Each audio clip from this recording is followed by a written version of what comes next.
Stephen Baker, I'm the Ramsey County Assessor. We have a lot of data in my office, but you can always use more to better understand what's going on in our community. Great. I'm Brett Carson. I'm with the Ben Horowitz, I'm with the Minnesota Budget Project, just of the ACS, so Horowitz used it. Clark, regular with the Minnesota Budget Project as well, and thanks. And I'm Jane Vanderpool. I work for Dakota County. I'm a management analyst, but I deal a lot with data almost every day. And Todd and the council are some of my sources. I'm Allison Macy. I work on the Minnesota Census Project here at Wilder Research, and we quite a bit.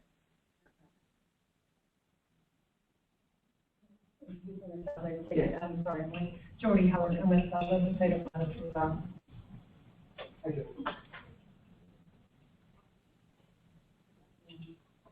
Pete, did you want to introduce yourself? Sure. Peter Matheson, with Minnesota Company from Wilder Research. And people standing on the last two.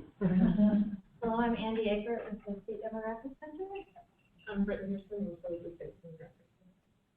Well, welcome, everyone. I'm Todd Graham. I work as an economist and demographer and forecaster for Metropolitan Council. Socioeconomic trends research and demographic analysis and census data crunching are all very big components of our research program at Metropolitan Council. So I've been a census data user and census data expert for about 20 years. It's my pleasure to be here talking about American Community Survey, everyone's favorite census product line and census effort. I'm going to, since I'm pretty sure most of you are very familiar with this data resource, I'm going to be pretty brief and quick about the first two things here, talking about what is the ACS and where to find the data. Most of the hour I want to reserve for advertised topic, great uses of this data resource to answer questions and tell a story. So we will jump into it, and I will stay on a path of being brief. The ACS is a national survey that collects information on the social and economic and housing characteristics of local communities all over the nation. A little history: the decennial census in 1990 and 2000 were very expensive undertakings. And that got some Census Bureau gurus and Census and Congress asking, is there a better way, a more efficient way? And out of that exploration came the great split, having the 100% head count that happens every 10 years continue to happen, but with just the simplest survey possible. And the larger set of social and economic and housing characteristics got split off into an ongoing survey. American Community Survey is, in fact, always continuously in the field and in production. And over 3 million addresses are surveyed every year by the Census Bureau, including tens of thousands here in the metro area. So what makes this a great public data resource? First, the same questions are asked every time they do the survey, and that allows a cross-sectional consistency. You can reasonably analyze how various measures have changed since 2010 or since 2005 or since 2000. The second is that the survey is conducted nationwide and it's big enough, deep enough that they produce estimates for all the states, all the counties, all the cities, and also tens of thousands of census tracts nationwide. So, for example, every colored polygon on this map is a census tract where the census has collected survey responses from a few hundred households in each one of those little tiny polygons. And when you add it up, this is a massive data collection. Where do Census ACS numbers come from? Really simple, it's a survey. All of you know it takes a few hundred households per area to come up with a sufficiently deep sample to make generalizations about that area.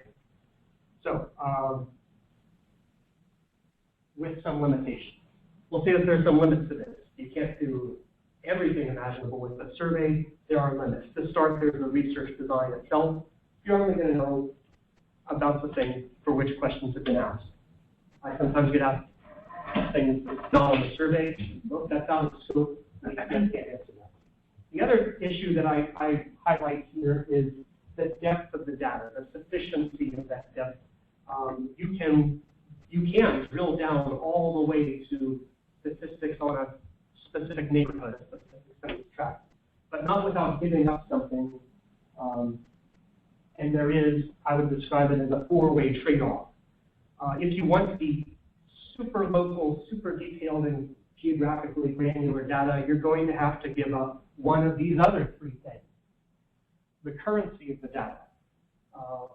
This is usually the first trade-off I make. I'm willing to take data that was collected over 60 different months instead of having the data all come from 1 year. And the other trade-offs are possible detail. There's only so many dimensions of cross-tabulation you can do, and usually the Census Bureau then publish things that are more than two-way cross-tabs. And then finally, statistical reliability. It is a sample. The size of your sample, the variance of the responses that come in, that is going to determine how much statistical inference error is around all the estimates. What topics are covered in the survey? Generally, you can group these into four big baskets. Social characteristics of households and people, basic demographic characteristics, economic, and housing. A high-level summary of the social characteristics here. They also collect the basic demographic characteristics, age, gender, race.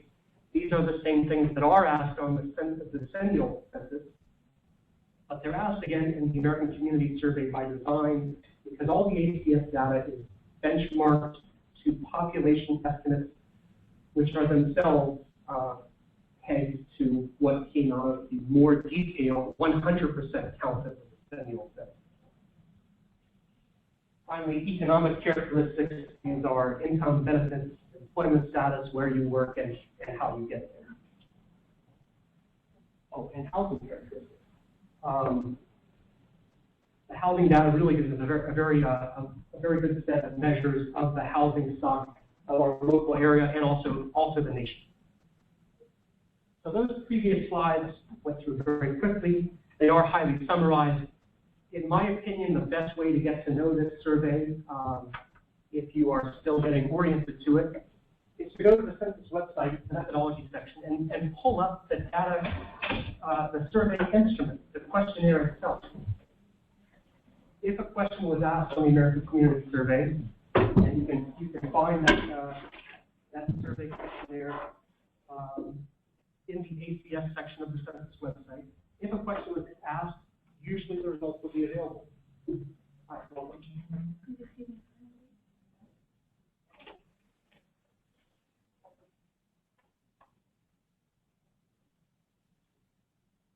I will make these slides available on the Yahoo Group's website, where we announce our TCRG events, so people will be able to pull up this slide deck if they want to go back and scrutinize those.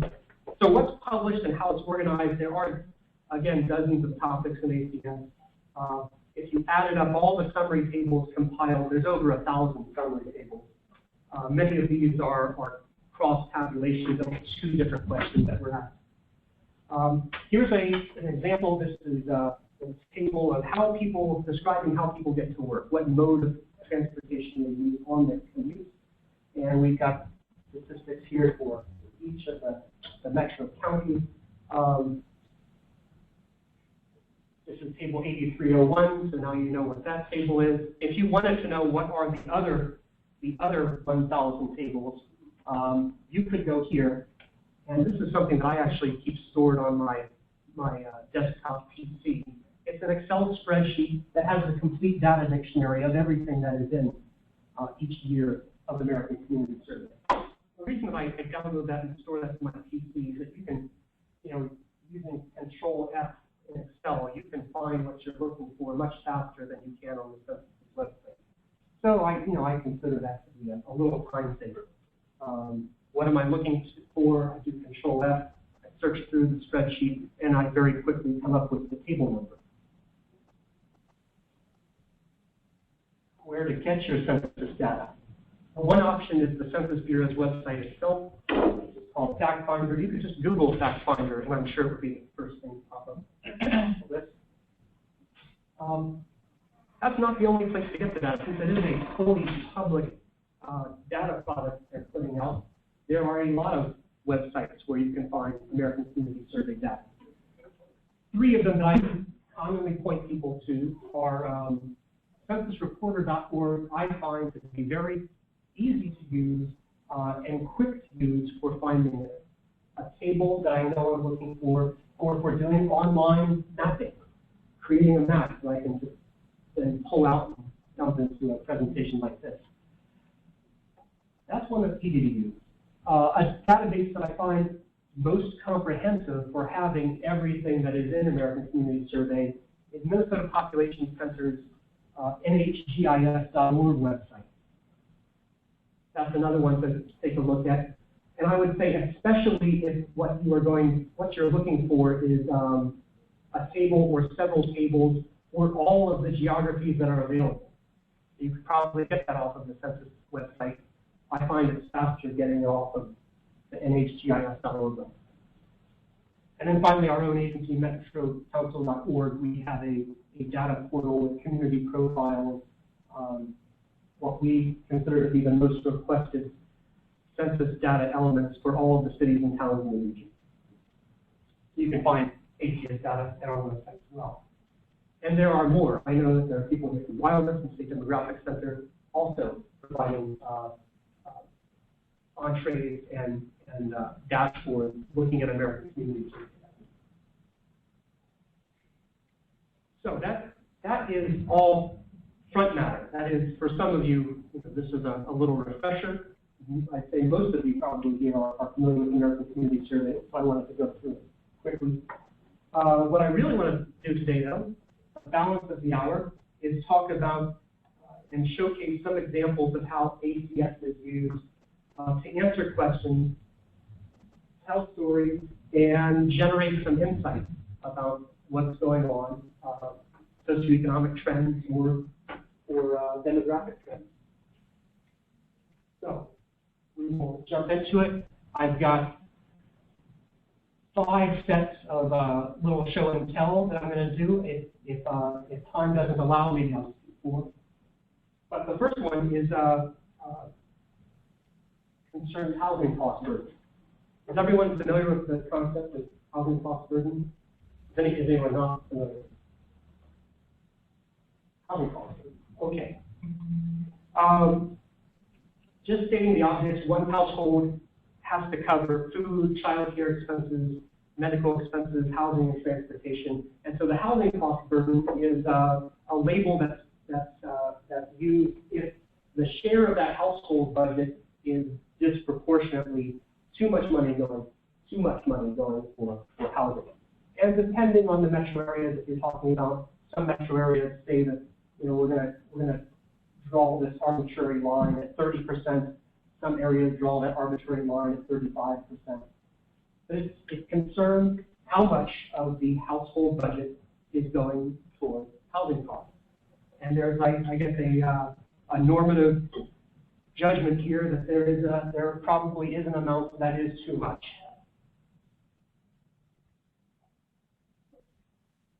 So the cost burden concept assumes that the housing chunk of your household budget shouldn't be more than 30 or 35%. This is a map that I pulled off of a very good data portal called Long Island Index Map. Long Island, and this is a chloropleth map of the incidence of housing cost burden on Long Island. There's a lot of places, most darkly shaded, where large amounts of the population are spending 40 or 50% of their household budget. Nope, that's wrong. 40 or 50% of the households are spending more than 1/3 of their household budget on housing costs. So that's identified as possibly a social and housing cost problem. So this graphic I mentioned comes from an online interactive atlas that I do recommend people who are in the business of putting together data displays or data portals. This is actually a pretty good one to look at. Yes, go ahead. Housing cost burden includes just rent and utilities, or it also For renters, it would include rent and utilities. Sounds right, Andy? You think utilities is in there, right? I think so. Or it would be the mortgage and utilities. Yes, for owners, it would be mortgage and utilities, and also if they have association fees. That could be in there too. So I think they include taxes too. taxes. So the things that many of us pay through our mortgage are in there. Okay. I think I've defined what is housing cost burden. But what's the underlying problem here? It could be one or two things. Cost burden is about people obtaining housing that they're able to pay for. Is their ability to pay sufficient? There is, on the one hand, the problem is there are households that are low income or poor. They probably are going to be housing cost burden no matter the price of the house. That's at one extreme. But the other thing that happens is the cost of the housing on the supply side, what's being provided by the housing market. It might be pricier than people can afford. It might be that builders are producing new housing products that are not looking at the low end of the market. They're trying to build the most for those who can afford the most. And this definitely causes a problem that social service agencies are very aware of. So in the Twin Cities, do you think the housing cost burden has been rising or falling? Who votes for rising? Who votes for falling?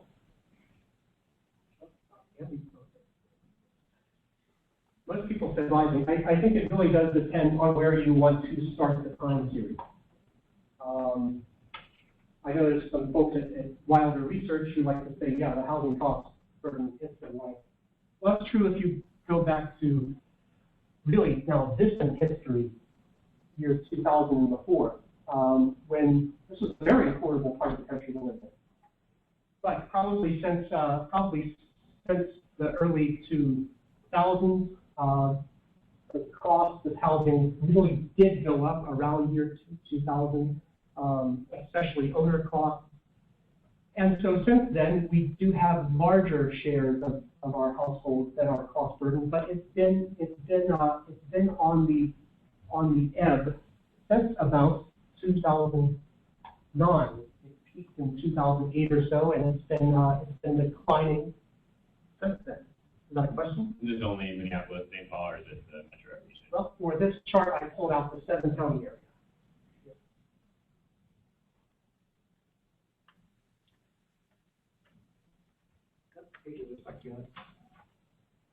So I said before that the low income, affordable end of the market is may lack adequate housing supply. There may be a problem there, but housing prices in this country have not been in line with income. Let me take a quick poll. Who do you think has been hit harder, owners or renters? Who votes owners? Homeowners? No. Renters? Most of you with your intuition or you know, renters have been hit hard by housing inflation. I'd say there's two answers to this. One answer is that everyone who didn't already own property or real estate in 1990, everyone has been hit hard by the run-up in home and land values. Both owners and renters have seen the cost of housing products that they're buying go up faster than income levels. So here's on this side, renters. Renters have on average not had income gains since 1990. wages have been not just flat, but actually declining a little bit. The costs of rent have gone up a little. Homeowners also suffering from flat wages. They're not doing not losing as greatly as renters. But the housing that's being built since the 1990s, it has been bigger, pricier, more tricked out housing that we're seeing in the metro area. So this is one possible answer that both owners and renters have been affected by housing inflation. But most of you said you think renters are more affected, and I'm with you on that. Certainly, this is similar to the slide I showed before, but segmenting it into a rental segment and a homeownership segment. The share of homeowners and the share of renters who are cost burden. And it definitely is a stark reality that the lowest income populations in the Twin Cities are disproportionately limited in their choices. They're limited, they end up having to work within the rental market, the rental apartments and maybe rental houses in the city are what is available to them. And many of them, many low income and poor Twin Cityans are a little bit stressed in their household incomes, making those rent payments. Yeah. For clarification, so on your stack bar, do they add the shares for each, or does, for example, the 48% in the last bar, that is inclusive of the different bars? Yeah, the number at the top is inclusive of the bottom part of the bar. Great, okay. So you could say that yes, 48%, almost half of renters are cost burdened, and half of that number are cost burdened at a very serious level of their spending more than half of their family budget on rent. It's been our practice at Met Council to say that we consider something cost burdened at the point that 30% of the household budget is being spent on the rent. As mentioned earlier, some metro areas, it's sort of an arbitrary distinction. You could set the line at 35% if you want. So that was the cost burden story I wanted to share. The technique takeaway from these last couple of slides, I would say, is when presenting ACS data, I like to segment the data into relative market segments, relative subpopulations, and ACS is ACS also has a time series that tells the story. I'm going to switch gears. My next little show and tell concerns what share of the population is non-English speaking. When I first started at Met Council, my Metro Transit colleagues, Metro Transit communications colleagues, wanted the numbers on how large is the population who do not speak English or they are limited English. And Census does ask a question about language spoken at home. You see that on the left here. And so when we put together the numbers 10 years ago, we found that Spanish was the most common non-English language. Hmong was the second most common, and the third most common 10 years ago was Somali and Vietnamese, virtually a tie between those two. But this is not the graph from 10 years ago. This is the graph from the December release of the American Community Survey. And what's happened in the last 10 years is that immigration is highly dynamic. The groups that are coming here, the languages they speak, have changed some in this century. And the group that has grown the most, the group that has more than doubled in size since 2000, is the group who speaks Somali and other African languages. And so Somali, which was once a fourth or fifth most common language in the region, Somali is probably now the after English and Spanish. It might be creeping up on Hmong as almost as common as Hmong. This African languages grouping does include the languages beyond Somali.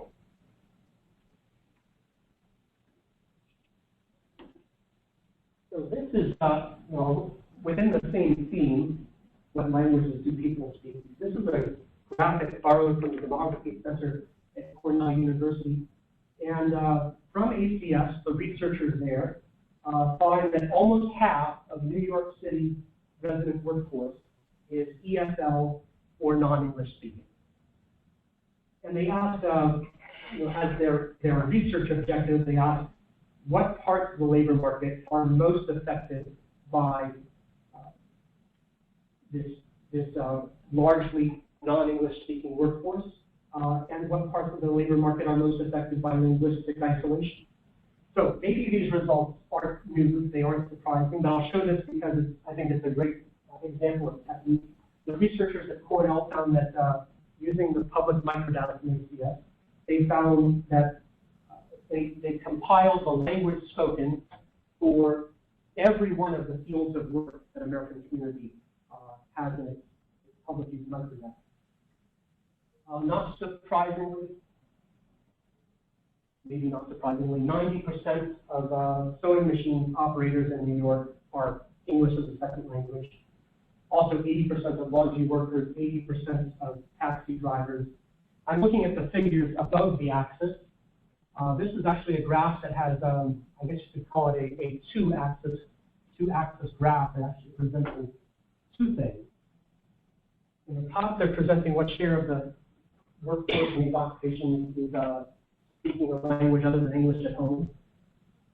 I think red is Spanish, purple is Chinese, blue is everything else.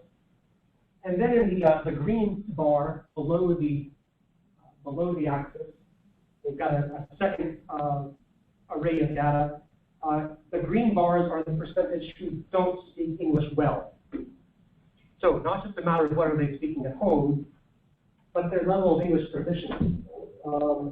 Taxi drivers overwhelmingly don't speak English at home, but 80% of them say that they do speak English, with enough proficiency to get by. The situation of sewing machine operators is completely the opposite. 90% are not English speakers, and 80% are linguistically isolated. They say they don't speak English very well. So this is an issue in New York City. It's probably an issue here too, to a lesser degree. This is an analysis that if someone had the interest, it could easily be replicated. So this chart again is demonstrating, I think, the technique of drill down into relevant groupings or subpopulations to get answers to some more detailed questions than you see right off the bat in the published ACS tabulation. All right, turning to a different topic, commuting. The American Community Survey asked a number of questions about the journey to work. And this graphic is a poster that I'm borrowing from a poster from a conference this winter discussing the steps involved, very, very tiny type here, the steps involved in building a place-level, place-to-place origin-destination matrix, where are people living and where are they commuting to for their workplace, and then mapping it. This is a poster that was put together by my counterpart at Southern California Association of Governments, SCAG, the very unfortunate acronym. It's an acronym they actually use. The map was prepared by my counterparts there, and red lines on this map, let me make this, the red lines on this map represent paired origin destinations and flows of workers from one place to another. The thickest line, the thickness of the line tells you how many commuters are moving from place to place. The magnitude of that commute flow. Not surprisingly, for Southern California, the major employment center is Los Angeles. Is anyone familiar with Southern California geography? Anyone? What is this city south of Los Angeles? Is it Anaheim? It's something in Orange County. So there are other little nodes of an employment destination as well. But, for the most part, Southern California Association of Governments is working in a huge region that stretches all the way to their state line, with a lot of nothing going on the farther east you get. So this is a mapping of origin destination pairs from a particular American Community Survey product line called Census Transportation Planning Program. And if you Google CTPP, you'll find that all the tables of that Census Transportation Planning Program are findable on a Federal Highway Administration website. This is another map that describes commuting to work.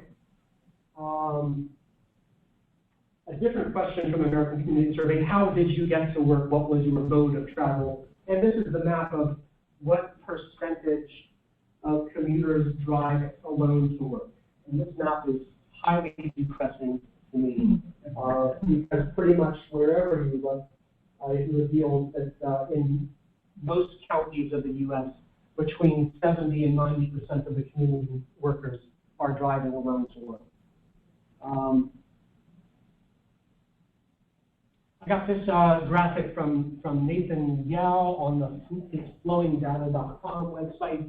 He also provides this map of the same theme, except this is the share of the commuting population who are using public transit.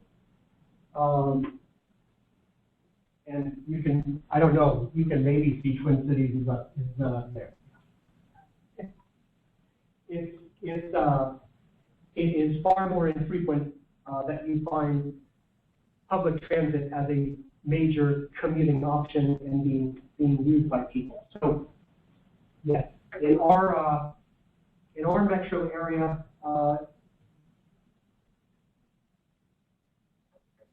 zooming in from the nation level to the inner city level, here's the Twin Cities, and region-wide, the share of commuters who use public transit in this region is about 5%.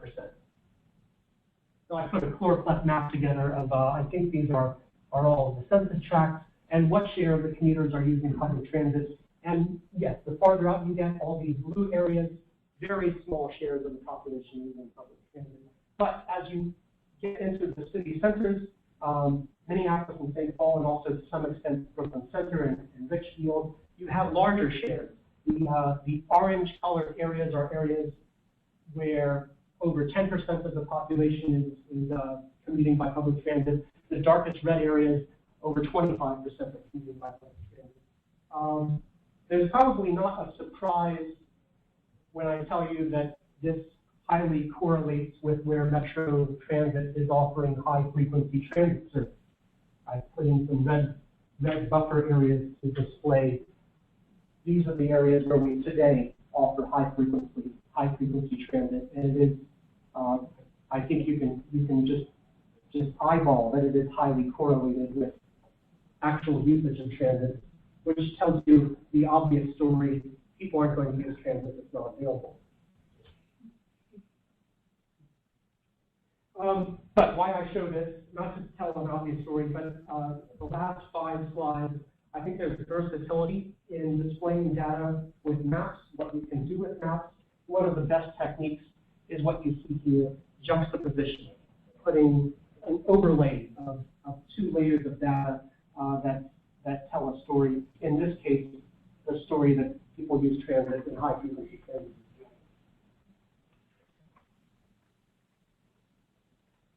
Next on the show and tell, who has the longest commute? ACS does ask this. They ask how long does it take you to get to work? Who do you all think has the longest commute? Anyone? Where do they start from, or what? I'm not quite sure what you're asking. Yeah, several answers. There are several answers possible. I mean, this map, which comes from Census Bureau's website, shows that the longest commute is from people who live way out on the fringes of the metro area, or even maybe beyond the metro area. Well, I think Mercer County technically now is part of the metro area. People who are doing very long distance commuting.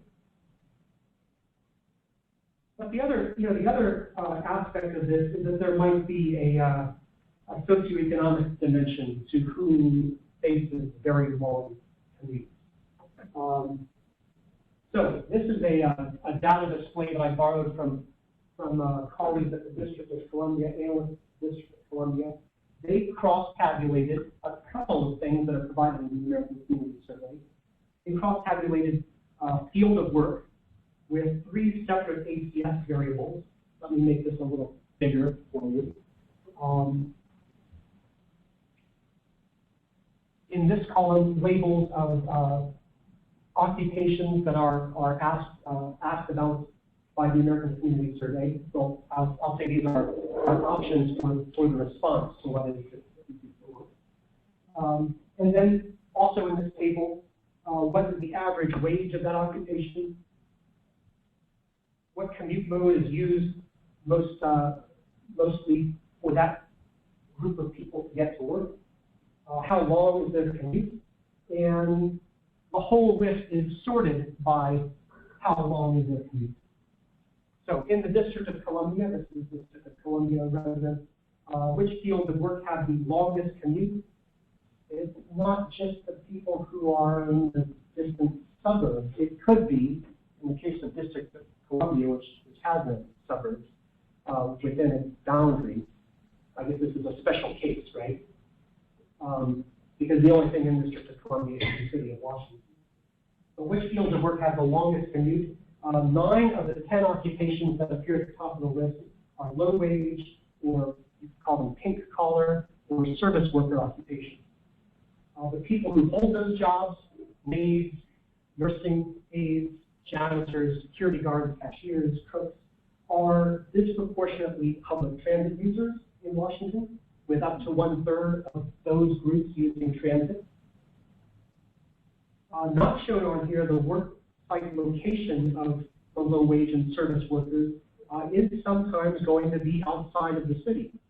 So if you're living in the District of Columbia, you have a long, you might have a long commute to get to a suburban work location. You have a question? I've never reflected on this before, but when I look at that list there, it occurs to me that maybe, perhaps they have multiple destinations in the day, perhaps some help aid, a janitor, and so I'm curious if you know about the question wording. Is this kind of summing up multiple destinations in a day? Like, whereas we think of work having one destination for most of us, but there might be a difference in definition here. I think we could all go back to the survey questionnaire, and I think what's asked is questions about the characteristics of your primary job, and then how what amount of time it took you to get to that primary job during the most recent. Yes, I can provide some insight. I moved here from DC.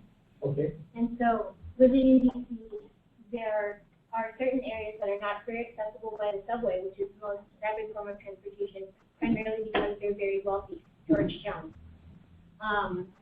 and a few other locations. And so you can envision that people who are providing a service to wealthy customers have to take the bus out to them. And the other insight I wanted to share from here is that a lot of the downtown, where all the transportation intersects, you find that downtown is not very highly populated at night after people go home. And so you've got this big hub of people that come in that might live just on the periphery of that downtown, in that middle category of wage that you're showing. Yeah. The other thing I'd ask you, would you say in Washington, what is it, WMATA, is the transit service level of service as good for reverse commute as it is for inbound? I couldn't say. I was going with flow of traffic. I think that's one of the issues that we have in our own Twin Cities metro area, is that there is a difference in how good is the service reverse commute versus what would be called pro commute, the correct commute. And so if My guess about this is that if you do have construction laborers or janitors who are going out to suburban Maryland or suburban Virginia, they may not have as convenient a transit trip as workers coming in the other direction. But I'm not sure.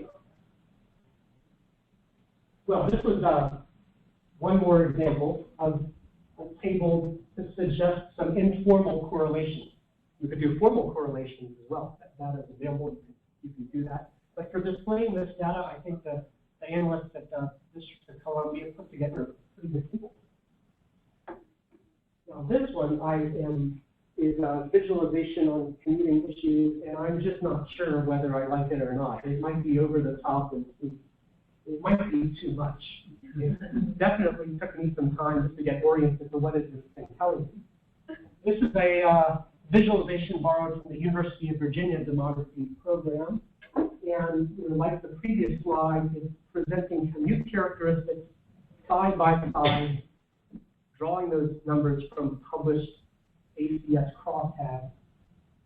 The middle part of the visualization is depicts the relative size of the drive-alone commuters, the carpool group, and the public transit riders.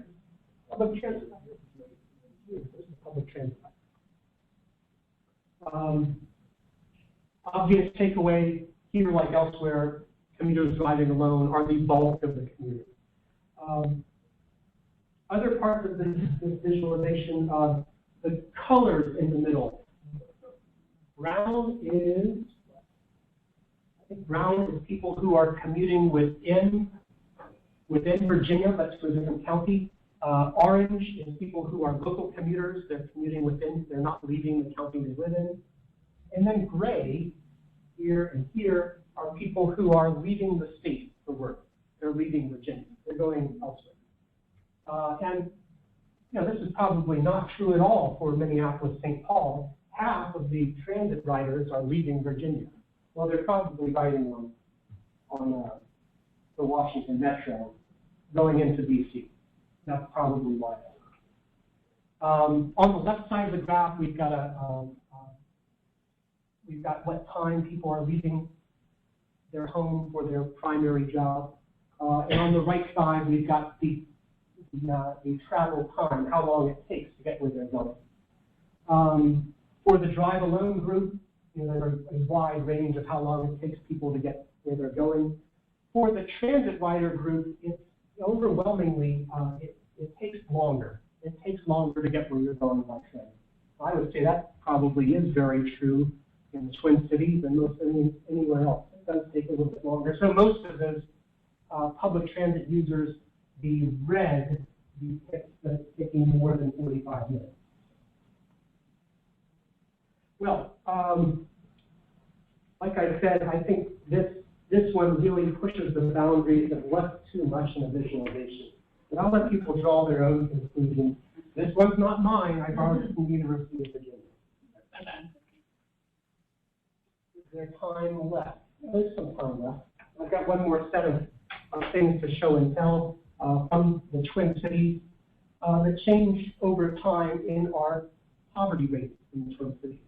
This is where we saw high levels of poverty in 1990, and the redder the polygon is, the more poverty was there. The darkest red are areas where 40% of the population lived in poverty in 1990. And so poverty was, in 1990, a very serious issue in a lot of the area of Minneapolis surrounding downtown, and also a lot of the area surrounding downtown St. Paul, this neighborhood, and also the east side. This is 1990. We had a very good economy in year 2000, which did lift a lot of folks. And so the poverty rate seemed to abate for a little bit when we got to the year 2000. We can continue this time series with American Community Survey, and lo and behold, the poverty worsened, and it got even worse than it had been in 1990. Now we see poverty still in Minneapolis and St. Paul, but also dispersed to a lot of suburbs. At my council, we had the privilege of having a team from Brookings Institution come present on their book about the suburbanization of poverty 2 nights ago. That was an interesting presentation. The ACS, one of the great things about ACS I mentioned before, is that it allows a continuation of the time series that you have available from the stimulus. Questions about poverty, about community, about where people live, all the things that were asked on the Census 2000 long form, still asked in the American Community Survey, and you can use a storyboard series of maps like this to depict how those spatial trends have changed over time. I'm going to skip these couple here. I'll just go to the last couple slides. This is a map of where new movers to the Twin Cities moved to in the most recent year of the American Community Survey. So the size of the bubble is the number of people who were new to the area, were new to the city. One of the questions on the survey is, did you live in this city a year ago? And if they answered no, we're new to the city, they're being counted here. So the question that I find very interesting, though, is if you could live anywhere in the Twin Cities, if you were new to the Twin Cities, where is it that you would choose to live? This is a mapping of where people of color or multiracial persons ended up moving to when they were movers. Again, from the most recent year of American Community Survey. And so the darker the polygon, the larger the share of those new movers are people of color or multiracial. You've got quite a bit of the Twin Cities now where maybe 1/3 or half or more than half of the movers coming in are more diverse than historically the Twin Cities have seen. That shows up as being shades of yellow to brown on this map. But we still also have areas of the Twin Cities that have, well, I guess symbolically they have no color. They're white on this map. Areas where still you see very few new movers who are non-white. So we do have still a ways to go in maybe opening up some areas of the Twin Cities to a more diverse mix. And I think some of you in the room who have sociology backgrounds or are students of these issues, you'll recognize that the conclusion I've come to is that there's a number of things that influence location choice. It's not just one thing, it's several. And so these are challenges that we're asking many of the cities to consider as they put together comprehensive plans and housing plans for the next decade and the next 3 decades.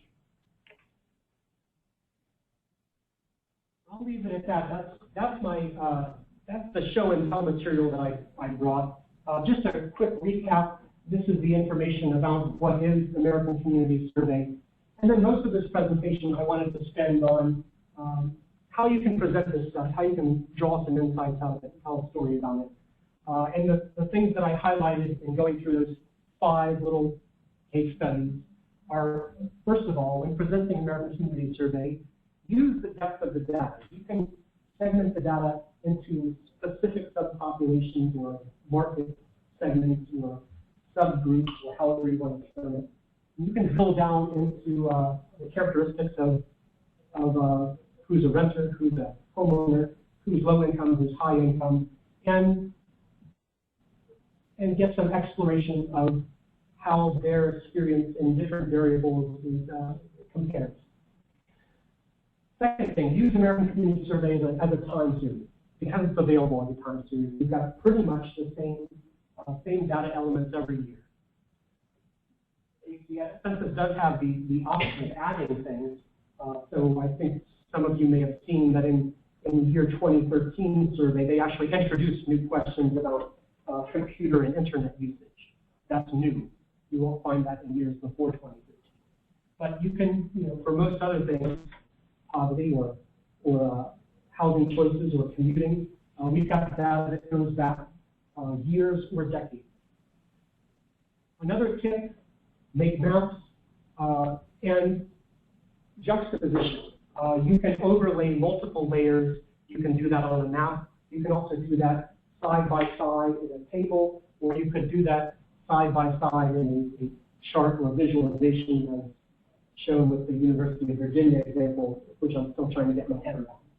But I do think the technique of juxtaposing, bringing together multiple layers, that's a good way to draw out some insight. And then finally, well, this is this last point. This is a case study I didn't show, but the ACS can be used to not just tell the local story, but also summarize those local stories into a regional trend. If there was more time in the allow, I would have gone through that example as well. That's everything I brought today. I know a lot of you use ACS. I'd love to hear your experiences of what you think is great or needs improvement. I have a question, and that I can't talk to you about what I think is great about it, but I would like you to explain a bit more, if you would, about the 5-year data from the ACS. Okay. Does that come from only particular counties or particular census tracts, or that what distinguishes it from the end? The raw data is exactly the same data. It's the same data being used in both a 1-year product and a 5-year product. The raw data is the surveys that are collected.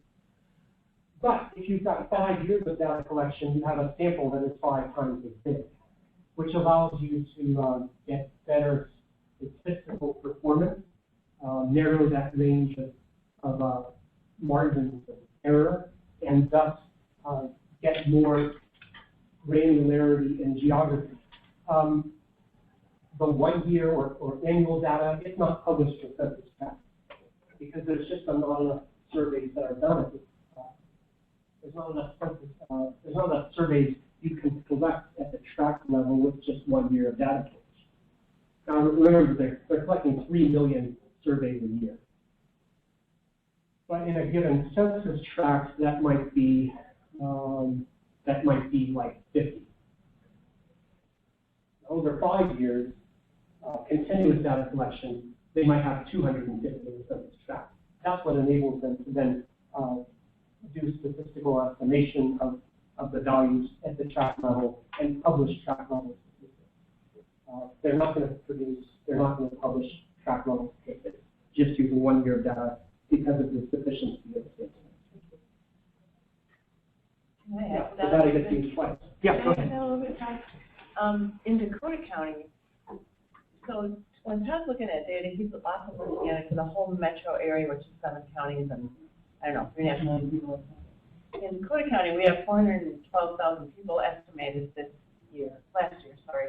But the 1 year data is only available for geographic places that are over 6% population.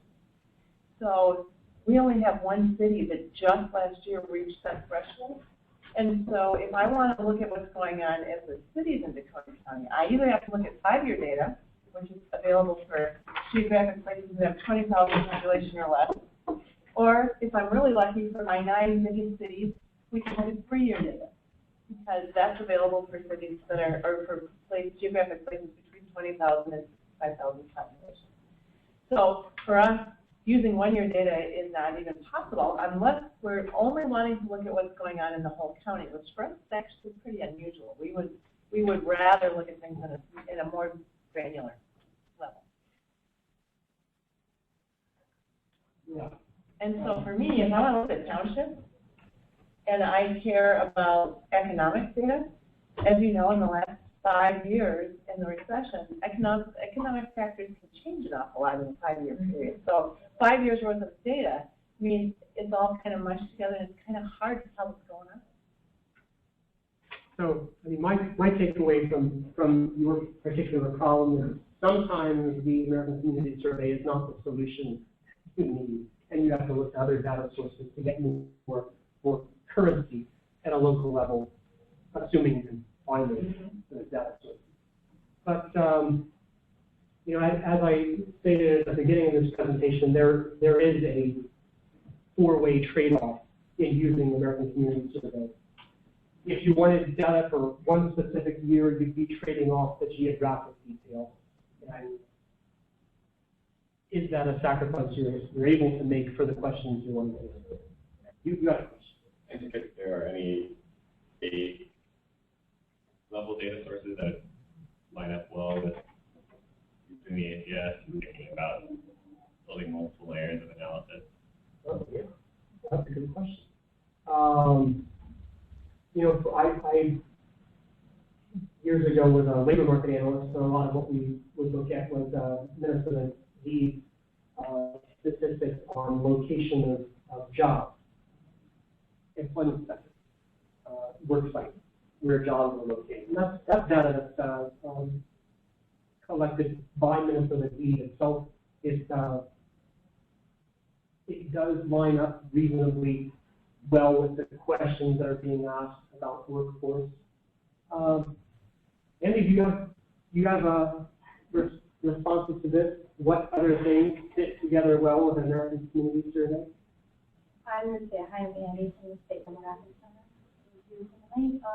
I would say in like cases that Jane outlined where you don't make any of those trade-offs, they're kind of made for you, they force your hand, where you have geographies that are smaller than 65,000 people. There are better alternatives than the ACS for a lot of the economic indicators. So, and if you go to mn.gov/deed and go to their data tab, there are lots of ways there that you can get much more timely economic data, even for small geographies, which is not available in ACS. So, quarterly census of employment and wages, QCEW is a really good source with relatively little lag. I would say I don't have a ready answer in terms of data that I would pair with the ACS. Oftentimes we're looking within the ACS. Poverty data can be really lagged too, and it even reaches back into the prior year in the way that questions asked. So, you might look at more timely things such as free and reduced lunch enrollment from the Department of Ed. It really depends on the questions you're trying to answer. When, for example, I'm doing real estate market analysis, I'll be looking at administrative data on certificates of real estate value, what things sold for, or the parcel data from Stephen's office or from the other 6 county assessors.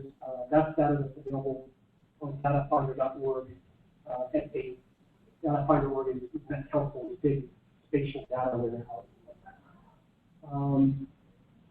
And the parcel data is detailed all the way down to the level of the parcel. So you've got a great deal of detail there. One of the things that Met Council itself puts together is a every 5 years land use inventory. That's also available at Met Council's website.